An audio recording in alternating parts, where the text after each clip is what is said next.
시편 99편의 주제는 거룩하신 하나님께 경배하라. 거룩하신 하나님께 경배하라. 오늘 시편 99편 보면 저자가 누구인지는 나와 있지 않습니다. 그러나 전체 내용으로 볼 때 다윗이 쓰지 않았나 주경가들은 그렇게 추측을 해봅니다. 시편 99편의 주제는 이미 말씀드린 것처럼 거룩하신 하나님께 경배하라는 겁니다. 다시 말해서 내가 경배할 대상 하나님이 누군지 알고 경배하라는 거지요. 오늘 시편 99편에 보면 내가 경배해야 될 거룩한 하나님, 이분의 성품이 나와 있습니다. 우리가 하나님의 성품은 크게 세 가지지요. 거룩과 사랑과 공평입니다. 특별히 오늘 본문은 거룩한 하나님을 경배하라고 하는데 3절 끝에 보십시오. 그는 거룩하시다. 또 5절 끝에 보면 그는 거룩하시다. 9절 끝에 보면 우리 하나님은 거룩하시다. 계속해서 거룩을 얘기합니다. 안쪽에서 너 내가 경배해야 될 하나님은 누구냐? 거룩하신 하나님이시다. 그 얘기야. 할렐루야. 그럼 첫째로 왜 우리가 거룩하신 하나님께 경배해야 될까요? 내가 거룩하신 하나님께 경배해야 될, 예배해야 될 이유가 뭐냐는 거죠. 오늘 여러분 하나님께 예배드리러 왔지 않아요? 내가 이 하나님께 예배해야 될 그 이유가 뭐냐라는 거죠. 먼저 하나님은 온 세상을 다스리시는 분이기 때문에 그렇다. 이렇게 성경은 얘기합니다. 자, 한번 우리 볼까요? 1절 여호와께서 다스리시니 만민이 떨 것이요 여호와께서 그룹 사이에 좌정하시니 땅이 흔들리로다. 여기 보면 하나님은 만민을 다스리신다. 즉 온 세계를 다스리신다. 그 다음에 땅이 흔들릴 것이다. 땅, 지구, 온 세상을 우리 하나님은 다스리신다. 그런데 온 세상을 다스리시는 하나님은 어떤 분이시냐? 2절 볼까요? 시온에 계시는 여호와는 위대하시고 모든 민족보다 높으시도다. 그분은 위대하신 하나님이시다. 그래서 위대하다는 것은 유일무이하다는 뜻입니다. 다시 말해서 전지전능하신 하나님, 창조주 하나님을 말합니다. 그러니까 여러분 성경은 그렇게 시작합니다. 창세기 1장 1절에 하나님이 태초에 뭐라 그래요? 천지를 창조하셨다로 시작됩니다. 성경은 우리 하나님을 소개할 때 창조주 하나님으로 소개합니다. 그분은 6일 동안에 모든 걸 창조하셨죠. 근데 중요한 게 뭐냐면 창조한 후에 그냥 버리지 아니하시고 밤하늘의 별 하나, 나무 하나, 짐승 하나, 새 하나, 물고기 하나, 더 나아가서 하나님 모든 삶을 친히 주장하시는 분이시다. 다스리는 분이라는 거죠. 그 하나님이 만약에 우주를 다스리지 않는다면 수많은 별들이 충돌해서 우주에 다 멸망할 겁니다. 하나님이 이 땅을 다스리지 않는다면 바다와 육지의 경계가 없어질 겁니다. 온 사회가 무질서할 겁니다. 짐승들도 살아남지 못합니다. 하나님은 기가 막히도록 모든 걸 창조하시고 질서 있게 운행하셔서 사람은 사람대로 살 수 있고 짐승은 짐승대로 살고 있고 물고기는 물고기대로 살 수 있고 별은 별대로 다 빛날 수 있도록 각 위치를 정확하게 지키면서 움직이도록 주재하신 하나님이시다. 할렐루야. 근데 놀라운 것은 그 하나님이 모든 걸 다스리는 본부가 어디냐는 거죠. 하나님은 온 우주를 다스리시는 본부가 어디냐는 거죠. 여러분 어디라고 생각하세요? 하나님은 온 우주를, 사람을 다 다스리시고 짐승을 다스리시고 별을 다스리시고 새를 다스리시고 바다 물고기를 다 다스리시고 계절을 다스리는 그 하나님이 어디서 운전하고 계시냐는 거죠. 여러분 어디라고 생각하세요? 언뜻 생각하면 벌써 딱 머릿속에 떠오르는 게 뭐예요? 하늘나라지요. 아버지가 하늘나라에 계시니까 하늘나라에서 그분께 다 조정한다고 우리는 생각하지 않아요. 또 성경에 그렇게 나와 있죠. 근데 놀라울 정도로 시편 기자는 다른 각도로 얘기하고 있습니다. 하나님은 온 우주를 다스리시는데 어디서 다스리시느냐? 바로 성소에서 다스리신다. 이건 아주 놀라운 일입니다. 우리는 일반적으로 생각할 때 틀림없이 하나님은 성경에 분명히 그랬잖아요. 하늘 보좌에 계시고 예수는 우편에 계시잖아요. 당연히 하늘 보좌에서 우주를, 별을 다스리시고 산을 다스리시고 강을 다스리시고 바다를 다스리시고 짐승을 다스리시고 물고기를 다스리시고 새를 사람을 다스려야 맞잖아요. 근데 이 시편 99편의 기자는 다른 각도로 봅니다. 아니다. 하나님은 바로 성전에서 세상을 다스리신다. 놀라웠게 그렇게 얘기합니다. 그래서 1절 보십시오. 자, 여호와께서 다스리시니 만민이 떨 것이요 여호와께서 그룹 사이에 좌정하시니, 여기 보면 그룹 사이에 좌정하신다고 얘기합니다. 이 그룹 사이가 어디죠? 그룹 사이가 어디예요? 자, 하나님의 성전에 보면 성소가 있고 여기 휘장이 있죠? 여기가 지성소야. 지성소 안에 뭐가 들어가 있죠? 법궤가 들어가 있죠. 아론의 쌍난지팡이가 있죠. 또 만나가 있잖아요. 그런데 지성소 안에 뭐가 있어요? 두 천사가 마주보고 있죠. 이걸 그룹이라고 해요. 그룹 천사. 그러니까 무슨 얘기냐면 지금 하나님이 지성소 안에 있는 속죄소, 여기에 저기에서 계시면서 다스리신다. 자, 2절 보십시오. 2절은 뭐라고 얘기하냐면 시온에 계시는 여호와는, 그렇게 말합니다. 하나님이 어디 계셔요? 시온에 계시다고 얘기합니다. 시온이 어디예요? 예루살렘이지요. 예루살렘 중에 시온산이 어디예요? 하나님의 성전이지요. 하나님의 성전을 가리켜서 시온이라고 그래요. 여기 하나님은 시온에 계시다 이렇게 말합니다. 지금 그렇게 얘기하고 있어요. 그 다음에 또 5절 보십시오. 5절 너는 여호와 우리 하나님을 높여 그의 발등상 앞에서 경배할지어다. 발등상이 나옵니다. 여기서 발등상이 뭐냐면 속죄소를 말합니다. 속죄소. 다시 말해서 하나님은 온 세상을 다스리시는데 어디서 본부를 삼고 다스리냐? 바로 성전을 본부 삼고 다스리신다. 그런데 그 얘기가 어디서 나오느냐? 솔로몬에서 나옵니다. 여러분, 솔로몬이 왕이 된 후에 어디다 성전을 짓죠? 하나님이 아브라함이 이삭을 제물로 드린 데가 어디죠? 모리아산이죠. 다윗이 하나님께 제단을 쌓은 데가 어디죠? 거기가 오르난의 타작마당이죠. 거기다가 솔로몬이 성전을 져요. 성전을 짓고 봉헌식을 하거든요. 봉헌식 했을 때에 하나님이 그날 밤 나타납니다. 그리고 이렇게 말씀하십니다. 열왕기상 9장 3절에 화상 보고 시작.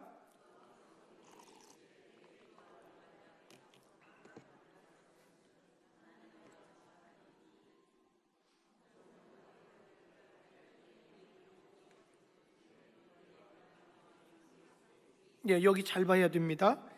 자, 솔로몬이 기도했더니 봉헌식 할 때 기도했잖아요. 그날 밤에 하나님 나타나서 말합니다. 내 기도, 네가 내 앞에서 간구한 바를 내가 들었다.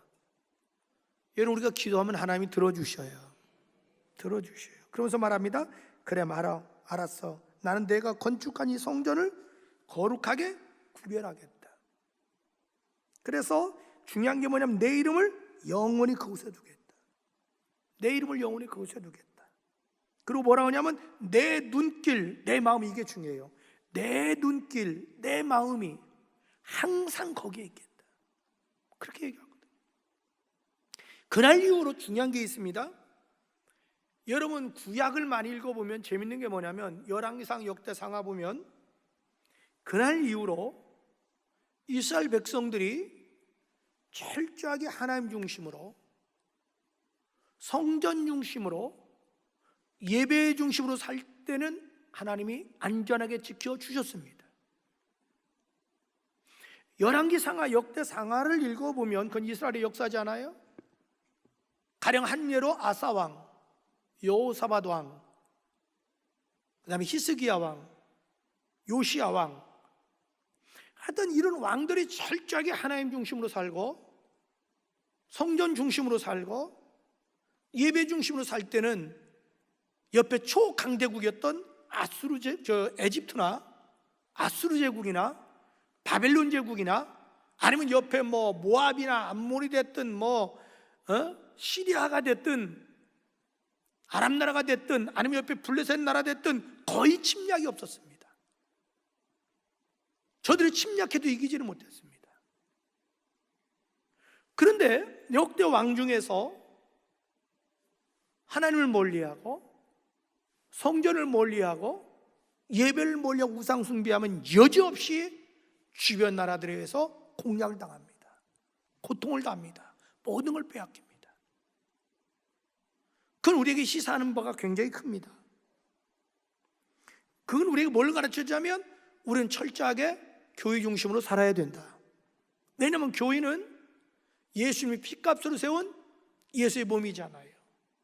물론 교회는 에클레시아라 해가지고 세상에서 부름받은 사람들, 불러냄을 받은 사람, 예수 구원받은 사람의 공동체면 틀림없어요. 그러나 공동체 이상입니다. 예수 그리스도의 몸이라고 말합니다. 여러분, 예수의 몸이라는 건 얼마나 소중합니까? 옛날에는 여러분 우리가 임금의 얼굴도 함부로 못 봤잖아요. 근데 교회는 단순한 에클레시아가 아니고 예수의 피로 세운 예수의 몸이다. 그래서 예수님도 그렇게 말씀하십니다. 나는 교회를 통해서 세상을 구원하고 세상을 다스리고 세상을 지배하고 세상을 심판하겠다. 아주 구약에 여기 얘기하고 똑같이 일맥상통합니다. 그 내용이 어디에 나오냐? 에베소 1장 22절 23절 봅니다. 이렇게 나갑니다. 또 만물을 그 발 아래 복종케 하시고, 세상의 모든 만물을 예수님 발 아래 복종케 했다는, 예수님 만물 위에 세우셨다는 거죠. 그런데 그를 만물의 교회의 머리로 삼으셨다. 그러니까 만물 위에 교회가 있고 교회 위에 예수님이 머리로 있다는 거죠. 그러면서 이렇게 말합니다. 교회는 예수의 몸이니 만물 안에서 만물을 충만까지의 충만이다. 말이 어렵죠? 그 쉽게 하면 거예요. 세상을 예수가 교회를 통해서 구원하시고 세상을 다스리시고 심판하시고 그러신다는 거죠. 지금 얼마나 이 교회가 중요한지 모릅니다. 여러분, 교회가 얼마나 신비롭고 중요하냐면 에베소 5장에 보면 교회를 설명할 때 부부관계로 설명합니다. 부부관계로 설명해요. 여러분, 성경에 부부는 둘이라고 그래요? 하나라고 그래요? 하나라고 그래요. 너 나가 아니라 우리라는 거죠. 이런 얘기예요. 아담이 잠들게 해서 하나님이 갈비뼈를 뽑아서 하와를 만들었어. 하와가 아담이 하와를 보고 뭐라고 그랬죠? 자, 아담이 잠에서 깨니까 어머나 예쁜 여자가 옆에 있어. 당신은 누구세요? 그랬어요? 당신 누구세요? 당신 누구야? 당신 누구세요? 처음 보는 여자니까 그렇게 했어요? 아니에요. 내 뼈 중에 뼈요, 살 중에 살이다. 이게 중요한 거예요. 너가 아니고 나라는 거죠. 내 뼈 중에 뼈요, 살 중에 살이라는 거죠. 뽑아는 건 너가 아니라는 거예요. 나라는 거예요. 이 관계를 에베소 5장에 부부 관계를 얘기하면서 부부는 뭐냐? 하나다. 이게 신비듯이 교회야 우리 관계로 되더니 하나다. 예수가 신랑이라면 우리는 신부다 이 얘기예요. 예수가 교회의 머리라면 우리는 그 몸에 붙어있는 지체다. 그래서 하나님은 교회를 통해서 세상을 역사하신다. 그래서 우리의 신앙이 교회 중심이 돼야 된다. 교회가 너 나가 아니에요? 나예요. 교회가 나예요. 그래서 얼마든지 우리는 교회를 중시 여겨야 됩니다. 우리는 잘못하면 말 한마디로 교회를 헐어버릴 수 있어요. 가장 미련한 사람이 입으로 자기 몸을 허는 거 아니에요? 여러분, 우리가 왜 깡패가 나쁘다고 그래요? 물론 남을 괴롭히니까 나쁘기도 하지만 문제는 뭐냐면 깡패가 남을 괴롭히는 이유가 있어요. 자기 자신을 소중히 여기지 않으니까 남도 소중히 여기지 않는 거예요. 내가 나를 소중히 여기면 남도 소중히 여겨요. 근데 깡패는 자기 몸을 소중히 여기지 않아요. 그래서 깡패들 특징이 뭐예요? 자해를 많이 하잖아요. 몸에 상처 많이 내잖아요. 그래서 이상한 거 그리고 다니잖아요. 내가 나를 무시하니까 남도 무시하는 거예요. 내가 나를 소중히 여기면 남도 소중히 여기는 거예요. 그러니까 내가 소중히 여긴다면 나보다 더 중요한 교회를 소중히 여겨야 된다는 거죠. 근데 우리는 생각 없이 그냥 교회를 폄하하고 비난하고 비판하거든요. 근데 여러분 이렇게 잘 보면 사울이 복음을 모를 때 예수 믿는 사람들을 잡아 죽이러 지금 돌아다니잖아요. 다메섹 도상까지 가서 예수 믿는 사람을 잡아 죽이려고, 그때 주님이 나타납니다. 주님이 사울에게, 사울아, 너 왜 예수 믿는 사람을 괴롭히니? 너 예수 믿는 사람을 왜 죽이려고 그래? 그러면 안 돼! 이렇게 말했나요? 그렇게 말한 일이 없죠. 뭐라고 그래요? 사울아, 사울아, 어째 네가 나를 박해하느냐, 나를 핍박하느냐 그러잖아요. 성도를 예수님 자신과 동일시해버렸잖아요. 이 정도로 여러분 교회가 중요한 거예요. 성도 하나를 괴롭히는 것도 예수님이 왜 나를 괴롭히냐고 했는데, 하물며 주의 핏값에는 교회를 괴롭히면 얼마나 이게 무서운 거예요. 우리가 교회를 깊이 들어가 보면 아주 영적으로 깊어야 돼요.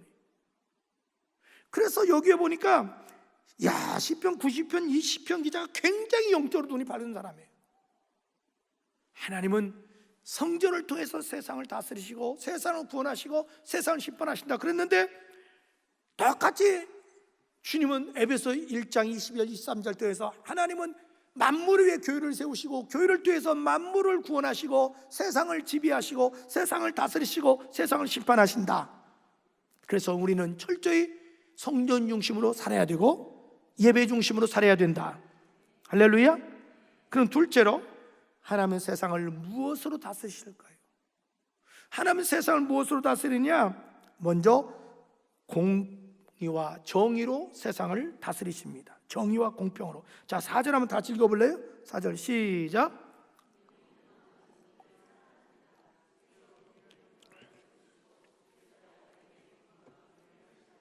여기 보니까 하나님이 세상을 정의와 공의로 다스리신다.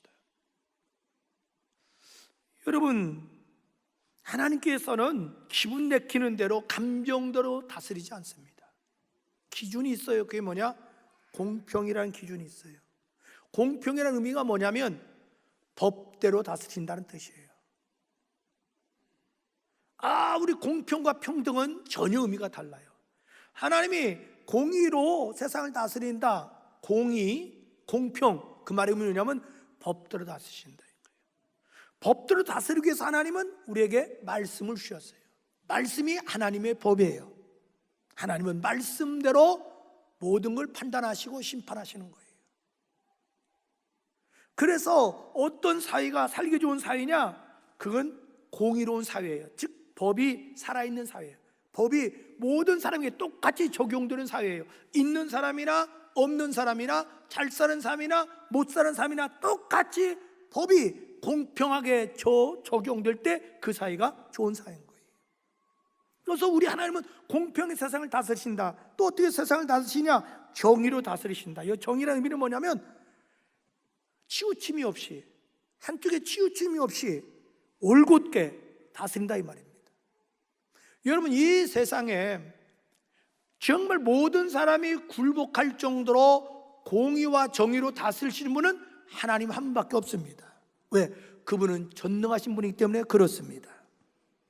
그 다음에 또 하나님은 무엇으로 세상을 다스리실까요? 그건 사랑으로 다스리신다. 사랑으로 다스리셔요. 여러분, 하나님은 우리 인간의 연약함을 아셔요. 왜? 우리는 흙으로 만든 사람이에요. 사람은 흙이잖아요. 흙은 먼지라는 뜻이에요.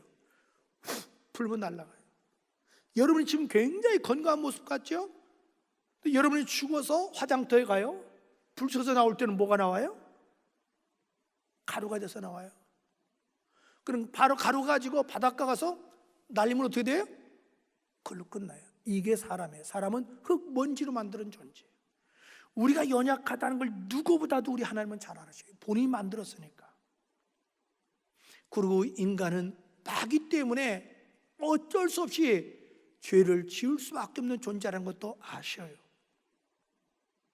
그리고 인간은 자기 스스로 구원받을 수도 없고 자기 스스로 거룩해질 수도 없는 아주 고집센 존재라는 것도 아셔요. 그래서 우리를 다 누구 같다? 양 같다. 그래서 그릇 행하여 자기 멋대로 산다. 그 인간을 아시는 하나님께서는 그 인간들을 구원해 주기 위해서, 용서해 주기 위해서 하나님과 인간 사이에 중개자를 세우셨어요. 그 중개자가 누구냐? 바로 제사장이에요. 그래서 대표적으로 제사장을 세운 사람이 누구냐? 모세와 아론과 사무엘이라고 성경은 얘기해요. 자, 봅시다. 자, 6절 한번 읽어보세요. 6절 시작. 모세와 아론이 있고 그의 이름을 부르는 자들 중에 사무엘이 있도다. 그들이 여호와께 간구하며 응답하셨도다. 7절 시작.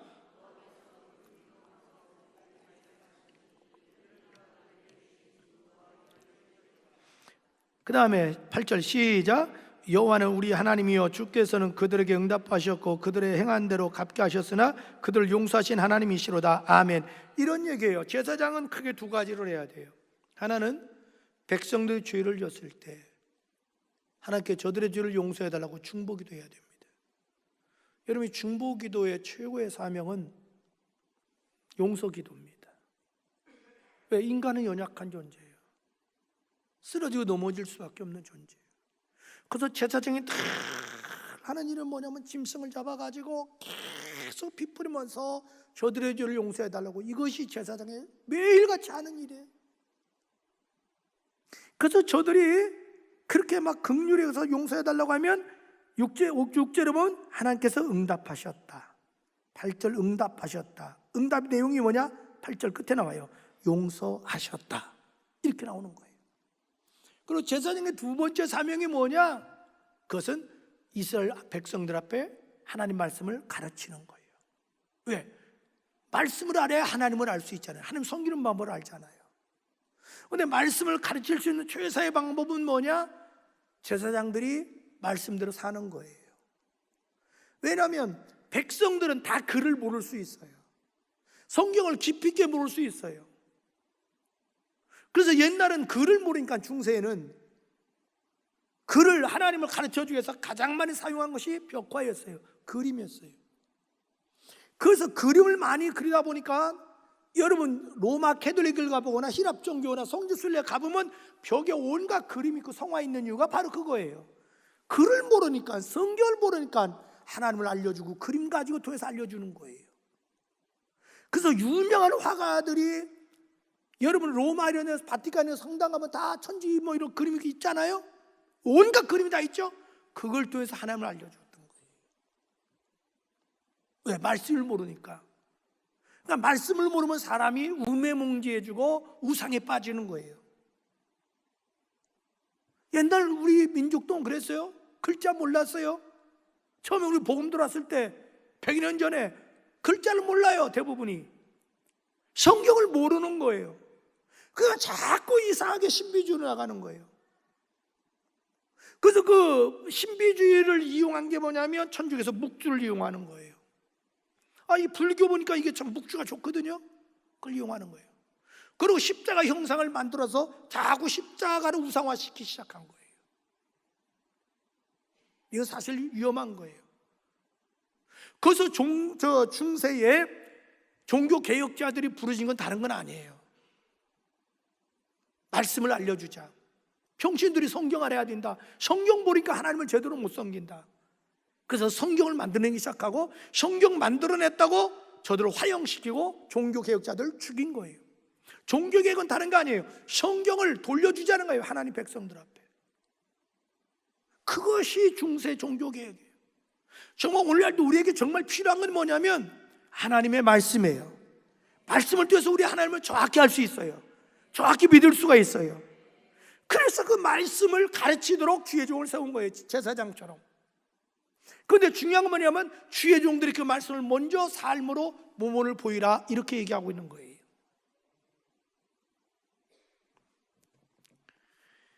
그 다음에 셋째로, 그럼 거룩하신 하나님께 어떻게 우리가 예배드려야 될까요? 자, 방법에 구체적으로 어떻게 예배해야 되느냐? 먼저 두렵고 떨림으로 예배드려야 돼요. 정말 무한한 신뢰와 존경심을 가지고 겸손한 자세로. 자, 5절 봅시다. 5절, 너희는 여호와 우리 하나님을 높이라고 그랬어요. 그의 발등상 앞에 엎드려, 경배라는 뜻이 뭐냐면 엎드려 그를 경배해라. 다시 말해서 예배의 대상이 우리 하나님이 누구냐는 거죠.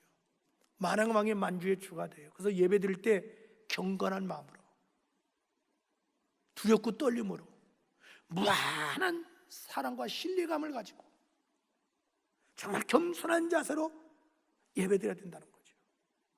예배 보는 게 아니라는 거죠. 예배 구경하는 게 아니라는 거죠.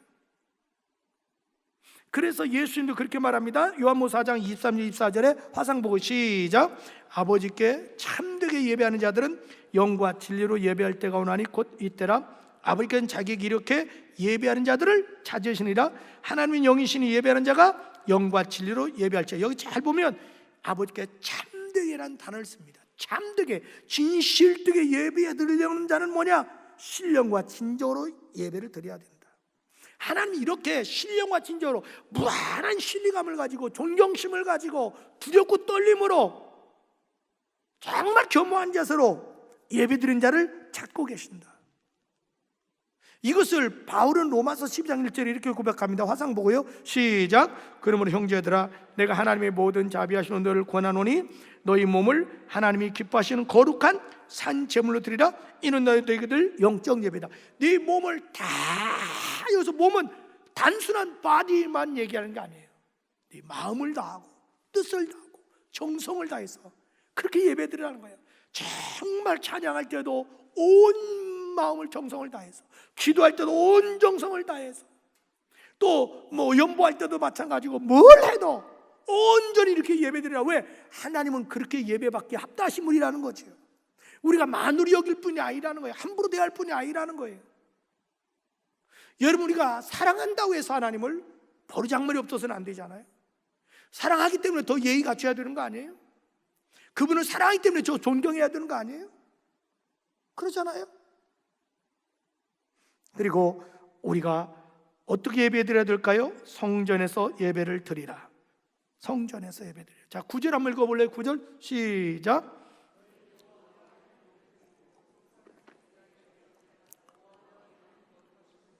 네, 너희는 성산에서 예배할지어다.